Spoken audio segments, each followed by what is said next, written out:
Hey everyone, welcome back to another episode of Journey with PKD. I hope wherever you are viewing this from or hearing this from, your journey is going well. Let's get into it. This week's episode and topic is kind of a pause and reflection, some takeaways on the 4 basic functions of myth we just went over, brought to all of us by Joseph Campbell. I think this is an important thing to do because from what we just went over, sometimes I think the incorrect conclusion can be this is an academic thing, this is an intellectual thing, and it's only helpful to an extent. And I believe that would be the wrong conclusion. Campbell's work is very thorough. It's very deep. It's all of the world's mythologies as much as he could study of them, and diving into commonalities, themes, threads, motifs, symbols, archetypes, you name it. It goes very deep. But I think it would be a huge mistake to see it as an intellectual and purely academic way of experiencing art.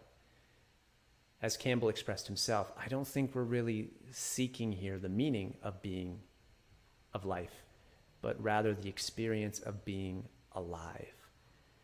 And so though he was talking about things in very, very deep ways and laying out his case in a large body of work, I think, again, we should remember it's not an intellectual endeavor. And so I thought about what are some takeaways you might consider and not just gloss over when it comes to this.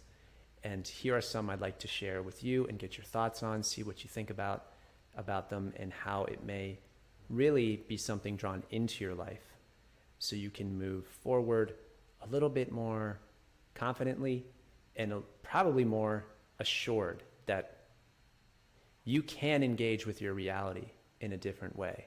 So this leads to the first takeaway, which I think is hidden in the 4 functions of myth Campbell laid out. Quick recap, the mystical, the first function is that kind of taking you out of the ordinary into the extraordinary, the shock, the awe, the beauty, and the terror. You've got the cosmological function. I use the example from Black Panther and Transformers of setting up your world, your universe, how you interact with the world around you, how it came to be, the natural phenomena you experience within it. The sociological function, this was the Willy Wonka, the lessons, if you will, of the right and wrong within a world or story, wherever you may find yourself in. And then the pedagogical, the wisdom aspect, getting through the different cycles of life, all the way from being born to dying. This was Campbell's framework and contextualization for the device of myth. It's an actual technology that we as humans are sharing across time. It's so cool when you really think about it. Wow, we can do this. And right there in the 4 basic functions, I think there's this idea of right off the bat seeing life from a multi-dimensional viewpoint. That's the first takeaway, I think, that you may benefit from in seeing it this way, that there are layers to these things. Sometimes we walk around our world and our life maybe from just one point of view. We don't look at things from different aspects. In fact, I would think many people probably go experience art, again, books, plays, music, movies, museums, and we kind of think of it as a passive experience. Oh, I'm just going to absorb this story. You know, I love, say, Superman, and so I grew up with the comic books, whatever the case may be, and then I'm going to go experience a Superman story and just kind of laugh, cry, feel inspired, and just, next thing. But Campbell didn't think that at all. He said, there is a lot going on here, and just to even begin to see your world as multidimensional, multi-layered, wow, you're now able to engage with your reality in a different manner, differently. And wouldn't you want to, is kind of the question that begs to ask, that we should ask. are we served well in life by going through with one point of view and passively engaging in our reality? There could be many reasons for this. Maybe we weren't taught to see things this way. Again, a lot of us are metaphorically impaired when it comes to art. We don't know that there's something else going on. It might just not fit our personalities. We might just gloss over it. We might not have had friends or parents or family who introduced us to things in certain ways, and so we don't see its importance. I remember when I was younger not having been exposed to too much classical music, and I didn't really realize its vitality and how amazing it is until the right timing and context of it, when a friend would show me something and I really understood it from the way it was talked about. Oh my gosh, the brilliance, that I began to see its importance. So I'm so glad I didn't discard it, though I wasn't open to it as much. And myth and the power of myth is kind of the same way.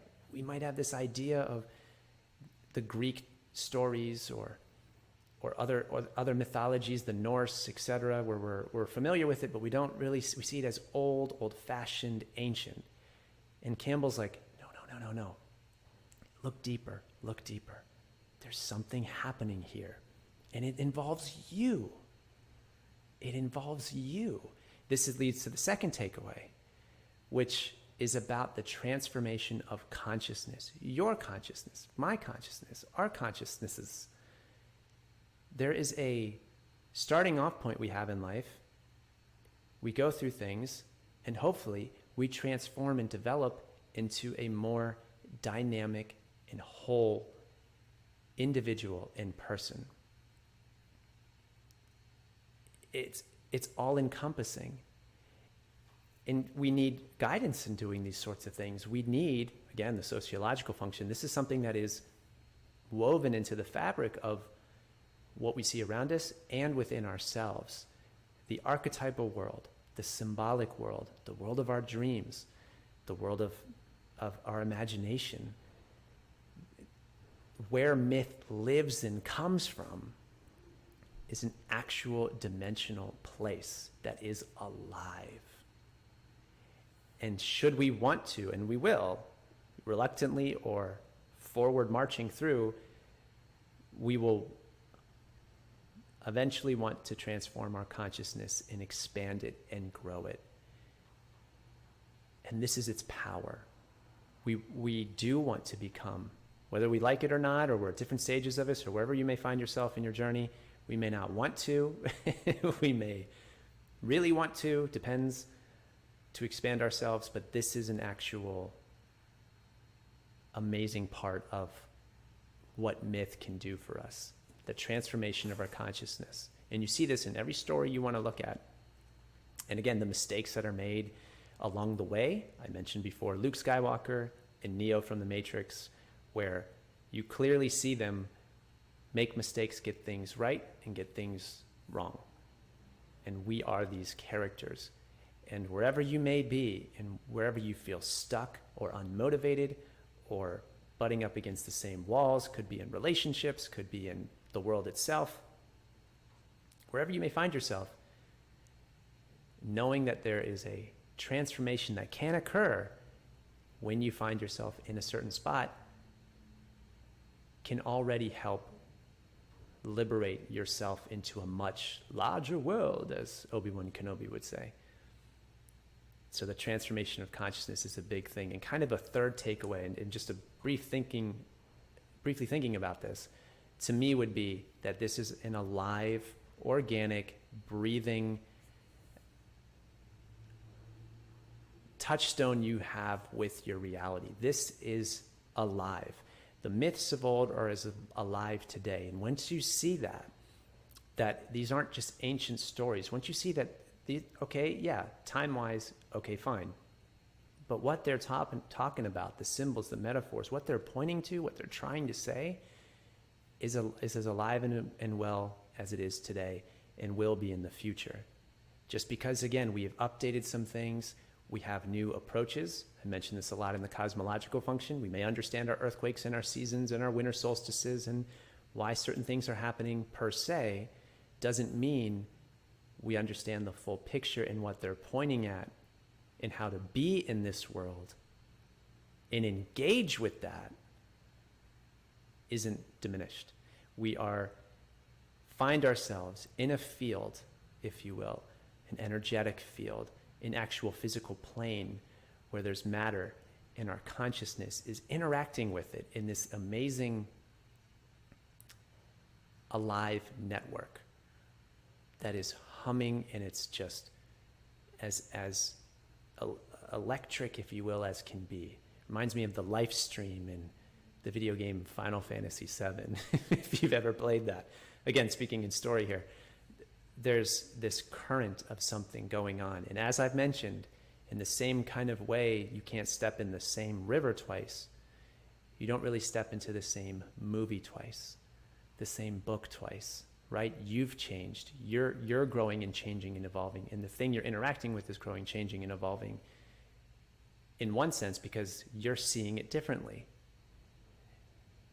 You've maybe become a father or a mother, or you've gotten married. And so now when you watch movies and you understand the loss of a child or something happening in parenthood that you didn't really understand when you're on the other side of the equation, just a kid growing up, now you see it from a more adult perspective. You're in a different experience. This whole thing is alive. And I really think if you let that sink in, as I did, it can change your world. It's not an intellectual thing. It's not just an academic thing. It's not something to be studied and you just pull out a pencil and you say, okay, where am I in this? Campbell very much, again, talked about the experience of being alive and that these are clues. And should you take on this new perspective of looking at things, should you engage with your reality differently, you may come to that conclusion as well, that you're peeling back the onion a little bit into reality. You're, as Neo is doing, you're seeing the ones and zeros. You're seeing the matrix, the system itself that you find yourself in, because we all find ourselves here. And how fascinating, right, that we get to interpret that and then share it with others. Whatever it is we're seeing from our vantage point and our experiences, and we can add to the conversation of others and tell a story about it, encapsulate it and put it in a story and speak about the infinite in a finite way. I think that's incredible. So I just wanted to put those points out there and see what you guys thought. That as we explore this, and this is something I'll always be drawing back to and coming back to in certain ways in future videos, so it's great to have this foundation to draw from and speak from. And if you guys have questions or thoughts or bring up different ways of looking at it, then fantastic. Let's do that.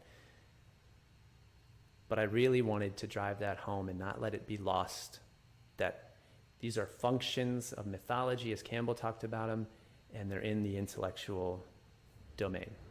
No, we have various parts of ourselves operating and trying to figure things out within different dimensions of our reality amongst other people with their various parts of themselves operating in different levels of reality, operating together in a shared reality as we go through the various cycles of life together in different ways.